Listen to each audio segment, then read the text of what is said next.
Welcome back. New this morning, President Trump right now at a working lunch at the G7 summit after meeting with the Emir of Qatar. He says that the Iran deal has now reached the second stage ahead of its planned signage in Switzerland on Friday. Sources close to the talks telling me that the deal includes Iran's acceptance of having no nuclear weapon and having no evidence of any procurement of a weapon and an immediate full opening of the Strait of Hormuz. However, the U.S. says it will not reverse sanctions until there is proof of all of that is happening. Here's the president earlier this morning. We have our deal done with Iran, and it should be successful. It goes to a second stage, which I think will be actually easier. I didn't want to attack them last week, but we had no choice. And we did it twice, actually. We were doing it a third time, and we were able to not have to do that. But we have a deal that's a fair deal. It's a good deal. Joining me now is former Trump State Department Senior Advisor Christian Whiton. Christian, good to see you. Thanks so much for being here. What is your assessment of this deal in its current form and the president's comments there?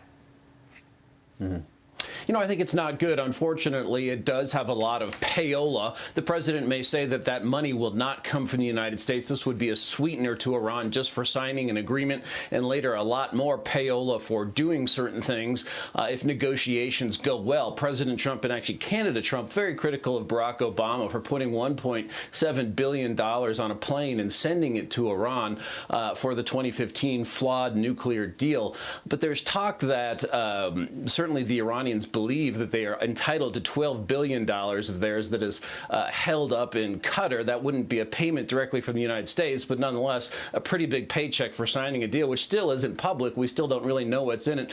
And then President Trump denied that there's a $300 million fund that's envisioned for Iran. In fact, there is a $300 billion fund envisioned for Iran. So a lot of potential upside. And Iran, yes, perhaps they've agreed to give up their nuclear program, but they actually agreed with that in 2015. They've always agreed with that publicly. They've just been lying about it. So a lot of concerns, including among Republicans on Capitol Hill. You talk about this fund. I mean, the president just a moment ago, we played a soundbite. He said, we are not going to invest in Iran. And you're saying that there is a $350 billion fund with plans to potentially invest there? Because the president was very clear just there in a soundbite saying we will not invest in Iran. Yeah, if you look at the White House's verbiage on this, they're saying this will not be funds from the United States. So it's just getting your buddies to pay up instead of the U.S. Treasury. So, hey, maybe that's okay. I think you should be clear about the American people what that entails. Incidentally, again, we have no details, and we're not the only one. Bibi Netanyahu, the Prime Minister of Israel, just said he hasn't seen a copy of this deal. But the $300 billion reportedly would come from Gulf Arab states for all of the amazing opportunities, I'm sure, that exist in Iran. Yeah, okay. Well, Christian, you're right. The president's deal with Iran setting off some alarm bells in Israel. Senior officials concerned that the U.S. is easing pressure on Tehran too soon, following Israel's retaliatory strikes against Hezbollah over the weekend. Watch this. We saved the state of Israel from annihilation. But I tell you, citizens of Israel, the struggle is not over. We will have to continue standing guard, continue being strong and determined to defend ourselves as necessary. Christian, your reaction? Well, yeah, the Hezbollah still is shooting drones into Israel. And if there was a group in Canada shooting drones in the United States, I think we'd be pretty upset about that. This was the one really bright spot about the Iran war. All of us were focused on the Strait of Hormuz, why maybe the president wasn't informed that would be closed by Iran, the bad intelligence that the Iranians wouldn't act there. But Marco Rubio, the Secretary of State, was quietly achieving a breakthrough between Israel and the government of Lebanon, essentially to get rid of Hezbollah once and for all. But that requires military action.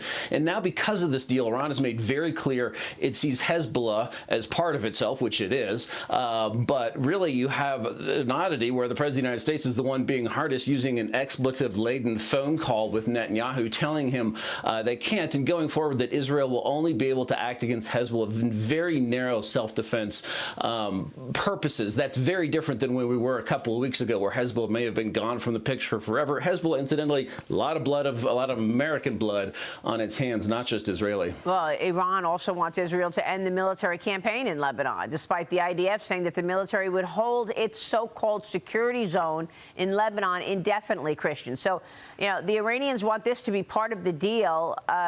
Israel, I guess, wants this to be separate and apart until Hezbollah is done. I think so, and they're like... Right. Well, and that's where President Netanyahu really has a tough decision to make, but maybe not so tough, because Israeli politics are notoriously fractured, but almost everyone is behind the idea of not sort of kicking this down the can for yet another war.